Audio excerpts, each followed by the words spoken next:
Can you hear me now? Oh my god, all that time I've been talking and nobody could hear me.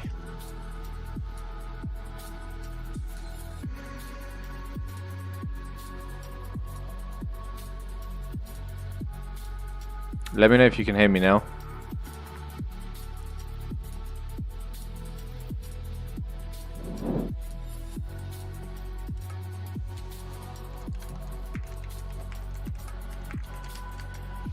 Hello, hello, hello. Oh my god, what a nightmare. So I've been speaking all that time and no one could hear me. Oh my god. So GU, like I said, I closed 70% of my position down here when we first came back into it, because internally we are still bullish, but we are in this high time frame supply. So like I said, the dollar's got some potential room to the upside just as a pullback trade, but overall we do have weakness in the dollar, and like I had said on Discord, CPI was going to be the highest volatility we get, and with the inflation coming down drastically, it's even more of a reason for the Fed to not continue to rate hike and continue pausing, which is what they've been doing. That's why we saw a massive sell-off on the dollar, because based on the data that we have, it's highly unlikely now that we see the Fed raising in July. So, you know, no interest rate increases is going to mean a weak dollar. And like I was showing, but my mic wasn't working, technically the dollar's bearish anyway. You know, we created a low, lower high, lower low, lower high, and now we're working our way back down. So the technical aspect aligns with the fundamentals. So we could definitely see the dollar at least retracing back to like 95 before we see some sort of a pullback and then a continuation. But fundamentally, longer term, still a bearish outlook on the dollar.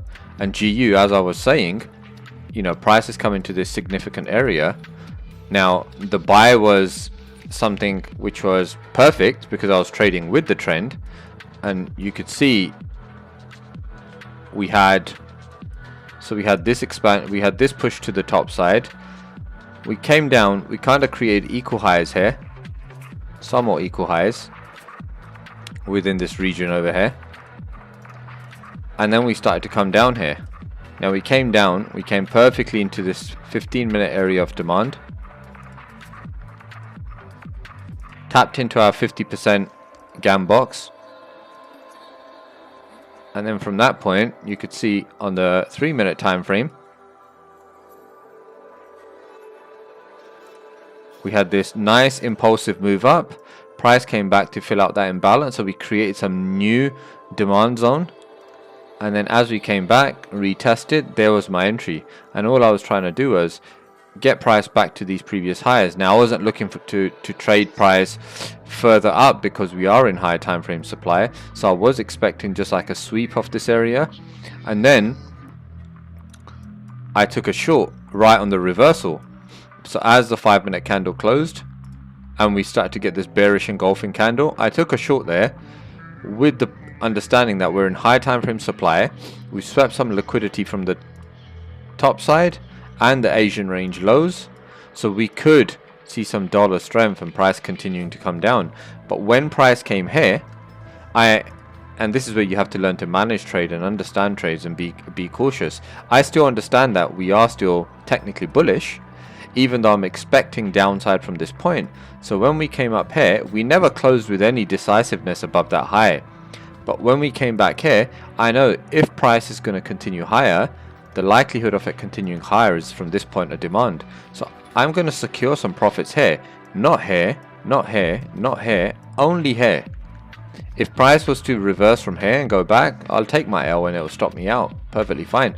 But this is where I'm going to look to take partials, because this aligns with my discounted area where price came into. But I'm not going to close full, because I still have an expectation that price is going to continue down. You know, price is not always going to just melt. Sometimes we're going to get structure forming and then it continues down. And my trade idea is just to take it to fill out this area of imbalance and inefficiency. We have this imbalance here, aligns with the higher time frame. We have an area of consolidation before we had this big push up. So it's a nice area just to look to trade this down to. So there's my buy into the sell. And then euro is pretty much the same kind of idea. So the euro, you could see, you know, again, we've not really been creating much structure, but we came here, we had a break above, we created our Asian range, we swept the lows of that range, and then we came up. But you could see whenever we swept the high, we wicked above it, so we grabbed liquidity above Asian highs, but we never closed above this area decisively. You know, it's a minor close above, but we never closed above this area decisively. Similar scenario. I was looking to my expectation is for price to continue lower here to mitigate this unmitigated area. Now again, you know, with this huge rally we've had, we've not really formed much structure. We are starting to now, and the likelihood with where the dollar's sitting, it makes sense. So as we swept that liquidity above, we closed, and there was my entry, and my stops were slightly above this, because if I see that as a liquidity sweep and I'm expecting price to come down, then if we push back above this, then my analysis was incorrect, you know. So you could perfectly see, same thing again with Euro USD. As we came down into that 70 to 79%, I took profits off the table. Now, if we weren't still bullish internally and on the higher time frame, I would have not taken partials and let it continue to run. But because we haven't formed any real proper structure and had a nice, clear, decisive change of character, it's about managing risk. So I still have a part of my position running, and I'll see if that can continue to the downside. So that's currently where we're at with the trades that I've kind of taken so far. But everything is pretty much as I've been speaking about from higher time frame stuff. AUD, now again, if there's any charts, guys, drop them in the chat. I'll happily take a look at them. But AUD USD was same thing I've been saying for the last week or so. Once we had the 4-hour breaker structure from the higher time frame demand zone, we broke above on the daily. There was the pullback complete. 4-hour shift here confirms that this downtrend has come to an end, and now we're looking to create the next impulsive leg. And you could see, if we mark our fib zone, price virtually came within that discounted zone, and then on the lower time frame we shifted down over here, indicating that this 4-hour pullback is complete, and then we start to rally to the top side. And now you can see we've had a closure above here, so now we can expect, if price comes back, for price to continue higher. And for AU, where's the next target? Well, the target now is for price to continue creating higher highs and higher lows on the 4-hour to break above this daily week high, and here's our strong low, and for price to continue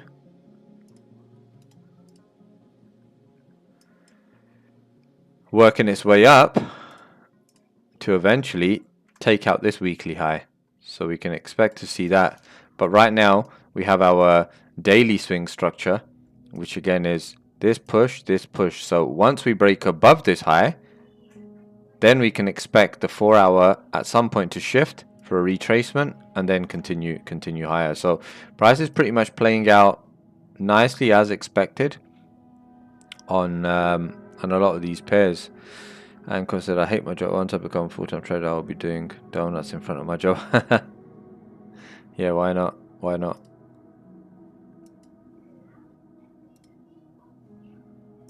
Now gold is just messy. You know, gold is just pretty much here.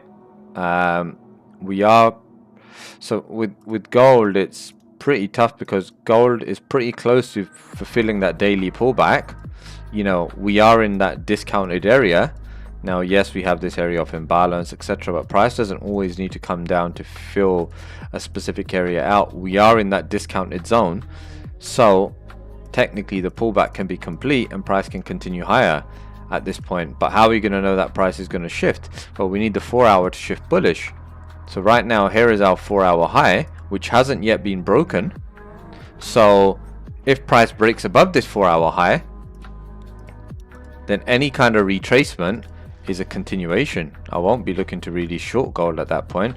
At that point, we could say that the daily pullback is complete, because you could see the 4 hour structure, you know, maintained itself perfectly, creating lower lows and lower highs here. So now if we shift, that's telling us that the daily pullback is complete, and there's a logical reason for it to be complete, because price has come into an area of discount. And you could see, like, where did price react from? Price has reacted from this 4 hour demand zone, and we perfectly mitigated that 50% gap on our GAN box, and now we're starting to push to the top side. So yes, when you start coming down lower time frame, yes, we have an area of imbalance here, but remember, areas of imbalance don't always need to be filled. If we go back to a long period of time, so let's look at this. You know, we had this area of imbalance, which is what, how many pips is this? Like 230 pips. So this area of imbalance only got filled in 2023, and this was an area of imbalance from 2022, so over a year later. So remember, market structure is far superior than any areas of imbalance or fair value gaps, or whatever you want to, whatever you decide to call it. So got to be careful. But if price does not break above this 4 hour high, then we can expect some downside for gold. You know, and first point would be at least down into this unmitigated area of demand, and then after that we'll see what happens, because lower time frame we've not really formed any structure. You know, we were here, we were trending here, we created a high, we had a pullback, created a high, no real pullback. From this point we've just been in one direction, and if we start to shift bearish, which you can see we're getting some,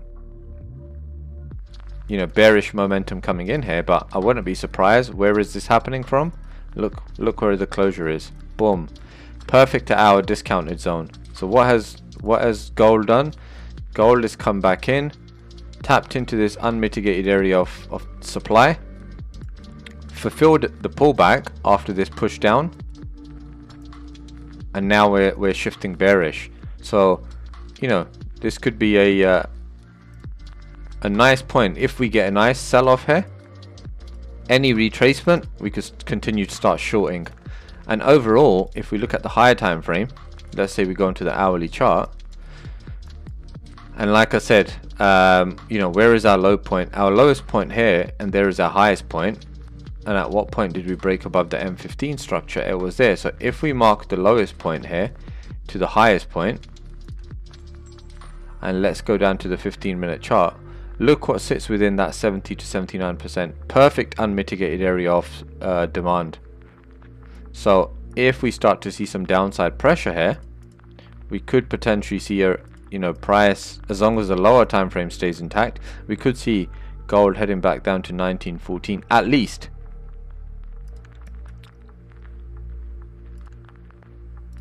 And again, euro perfectly shifting off to the downside. Let's look at GU. GU is nicely pushing off to the downside. So that's my analysis on gold at the moment. A nice sell-off here if we get one. Retracement. Then we'll be looking at shorts.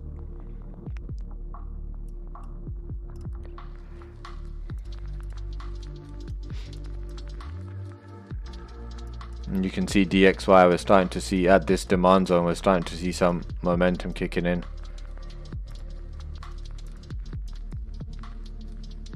And we could see a nice run up to like 101,400 at least as a first point. But if we look at DXY and we look at the high to the low, you know, we could see a retracement back to like 102.900. And again, retracement for this would just mean some relief for the dollar and some bearish sentiment for some of the other pairs. And pullbacks, you know, all it is pullbacks for then eventually continuation, because like I said, longer term we have a bearish dollar.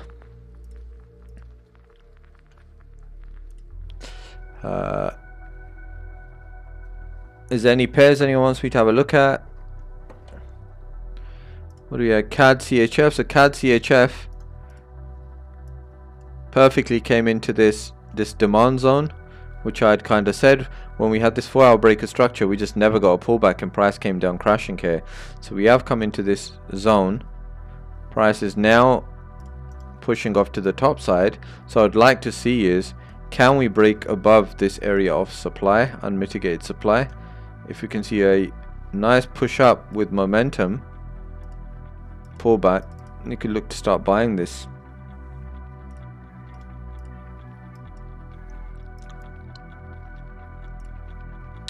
Euro CAD, not much in Euro CAD. Euro USD, we've already spoken about that.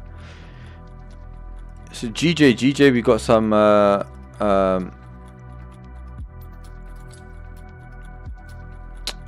trades back to the top side. You know, we have had a 15-minute change of character back to the top side over here. Well, price is close to shifting bullish again. So if we do that, I'll be looking for pullbacks and continuations, at least up to 183,200, which is a nice area to act as a pullback after this sell-off. We mark the high to the low. You could perfectly see unmitigated supply at 183,200 region. But again, I'm only going to get involved if we get a pullback. If price doesn't pull back, then there is no trade. Internally, you can see we shifted here. The last internal move down was this. We then had this expansion to the top side. There was our retracement. Now again, I wasn't awake at 2:30 looking to take this trade, but you could see price never came into 70 to 79, but it came into a discounted area and it tapped into this unmitigated demand zone, and then we pushed off. So now internally we had this high, this low. We now created a new high, so we have this nice area of demand. So if we get a retracement back into here, I'll just be looking to continue riding this internal structure back into that region that I spoke about, where we have clear areas of inefficiency and imbalance and unmitigated areas of supply.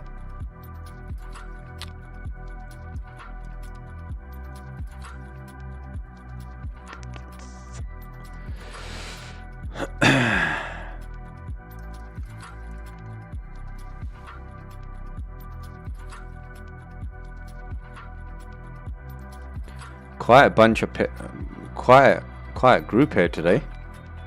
Anyone in any trades? Anyone got anything going themselves?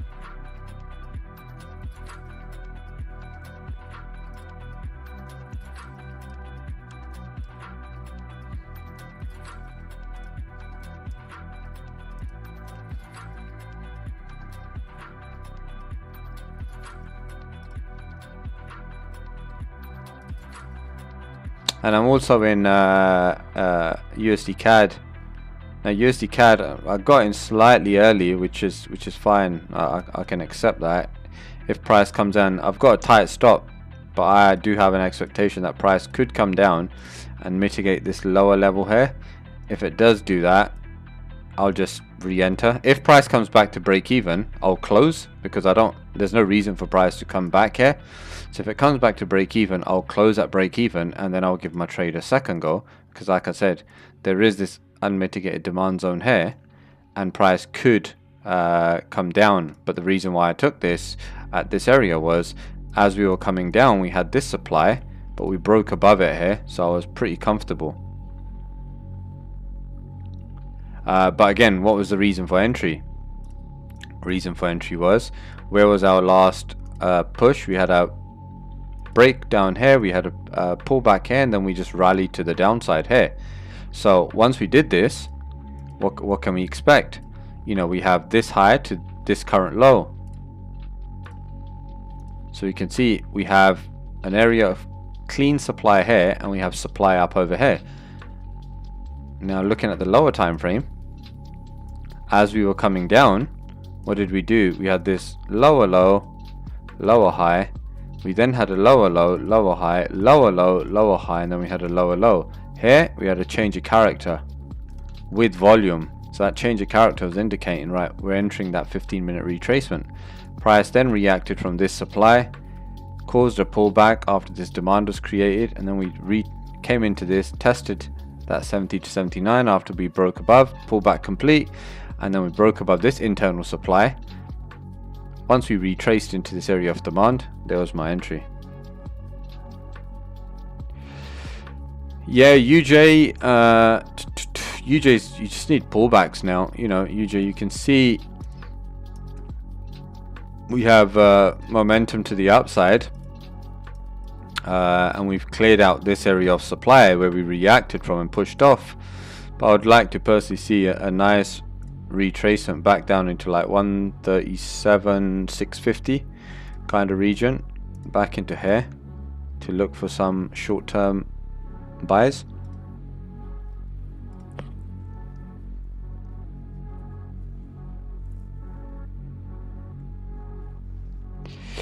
Come on, if GU can take out this low, pretty good to go. So this won't be bad. I caught 37 pips to the top side, which was like a 4-hour trade. This is a 6.3. Obviously I've taken partials on this one, but we'll see.